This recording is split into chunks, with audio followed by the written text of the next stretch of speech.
And hello, everybody. Welcome into this latest edition of the Charleston County Connects Podcast. This is a new podcast, so you're probably a new listener. And our goal here is to connect our citizens with Charleston County programs and services, hence the name Connects. We came up with that internally. Pretty catchy. Pretty catchy. We have a very special guest today. One of the primary functions of Charleston County government is public safety.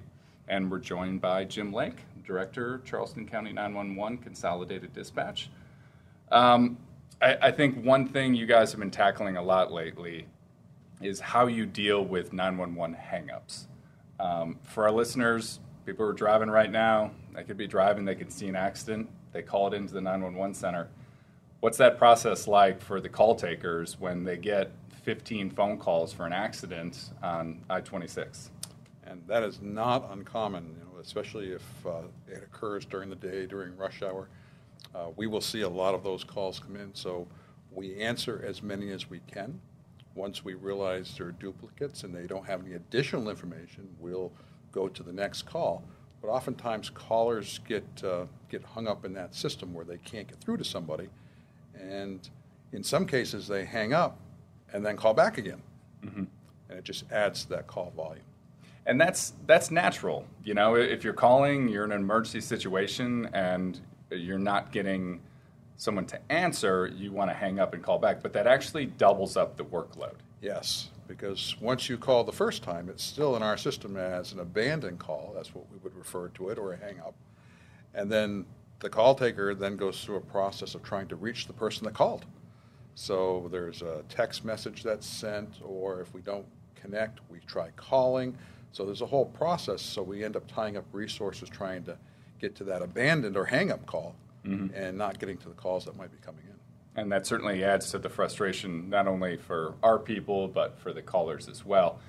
You guys are taking a lot of steps to tackle that, though. There's an automated pickup system now when you call 911. Can you kind of describe what that is? So especially when you call 911, what we found from our research a couple of years ago was the fact that people were calling 911. If they didn't get an answer, all they heard was ringing, they would hang up and call back. Okay. So what we've done is created a system where if you call 911 and we're all busy, the voice will come on and say, "You have reached 911, please stay on the line and we'll answer your call as soon as possible." That really did cut down a lot of our abandoned calls. And again, we studied it. We asked people why they were hanging up. So that did address some of it. But it's still a matter of when you're in that crisis situation and no one's answering, sometimes you feel as though you have to keep calling and calling until somebody does. At the end of the day, if you're calling 911, obviously in an emergency situation, just don't hang up. We understand the wait, but you can't hang up. Yeah, don't hang up. That's going to be the quickest way to get your call addressed.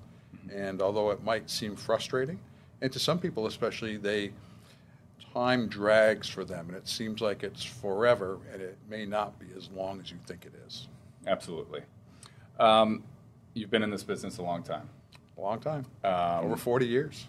A lot of calls come in a 911 center. They're not always emergencies, though. No, they're not. Do you... I have to ask, because people bring this up whenever I chat about 911. Do you have any stories about some of the strangest calls you've received in the 911 center?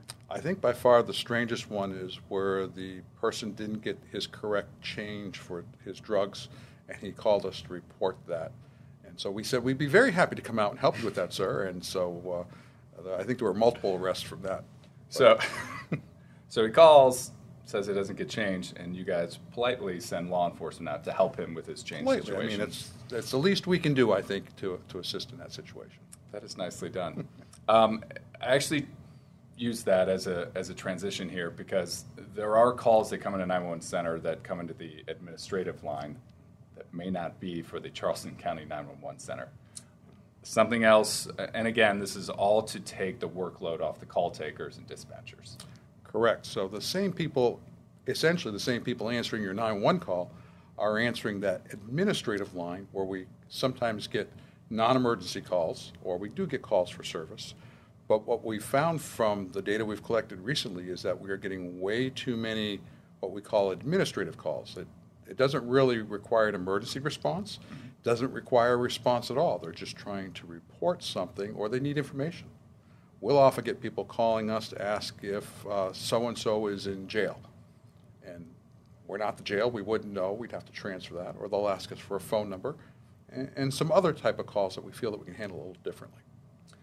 So how do you deal with those situations? What avenue is there for citizens to better direct what they're looking for? Because a lot of jurisdictions within Charleston County, a lot of boundaries, a lot of different law enforcement agencies. So Consolidated dispatch tends to be the point where everyone says, well, I can't find out who to call. I'm going to call them.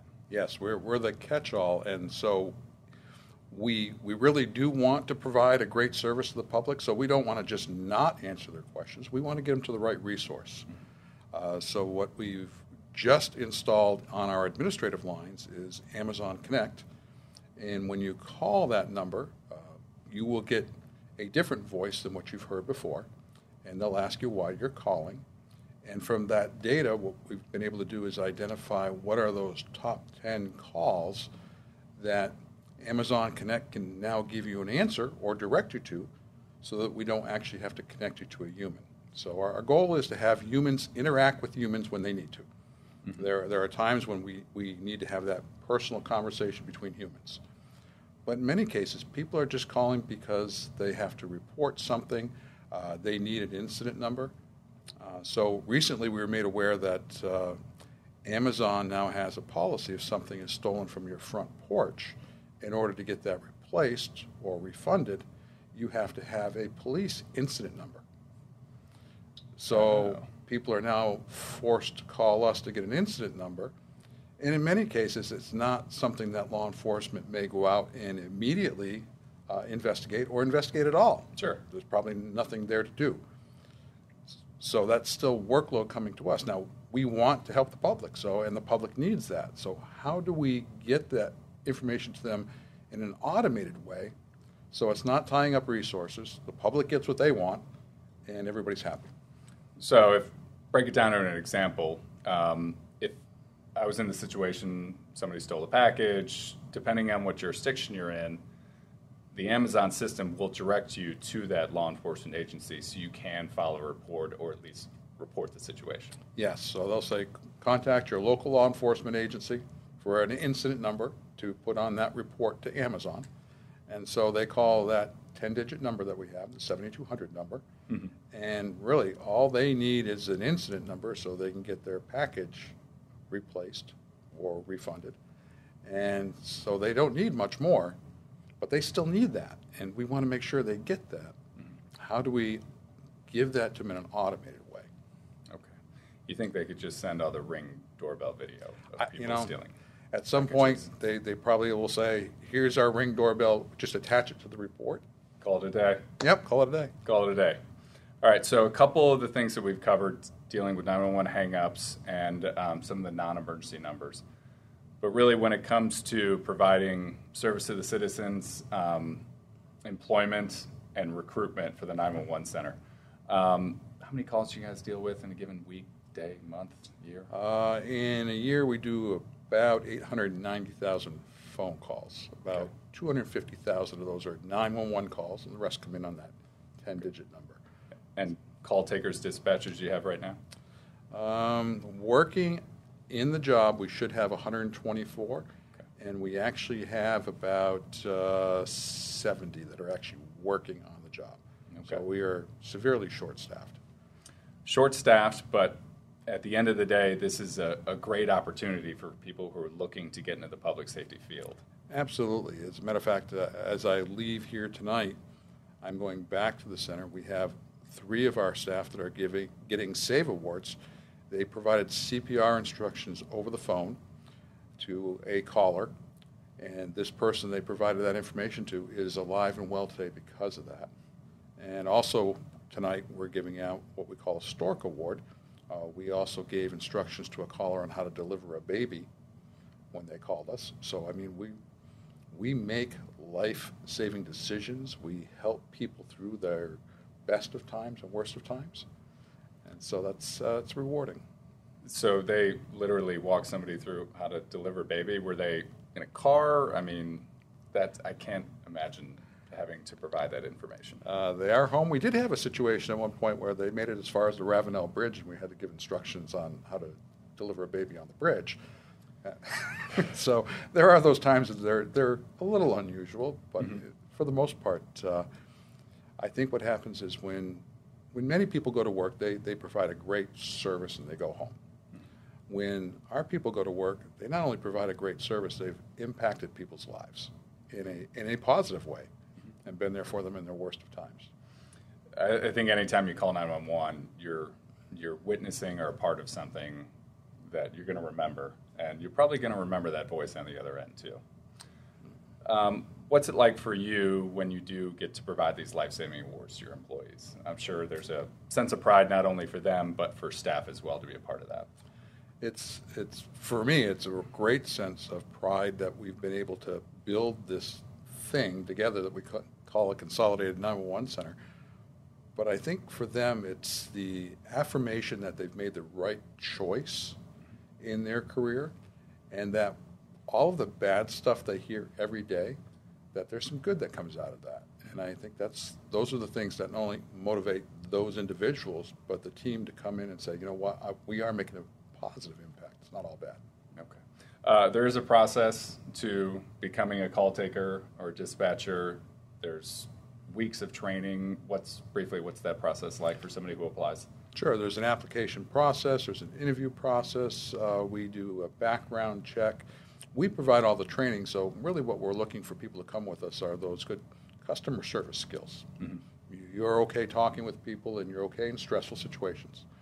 Then we have a classroom training period, on-the-job training period, and it's all formal so that the person that's applied and we've hired knows where they are in that progress and what they need to do to improve to get to that point where we let them on their own. Okay. Where do they go for that information? Website, Facebook? Oh, they can go to the county webpage. Work for 911 will also get you there. And so these are all great tools to get people in. We're hosting open interviews frequently. Mm-hmm.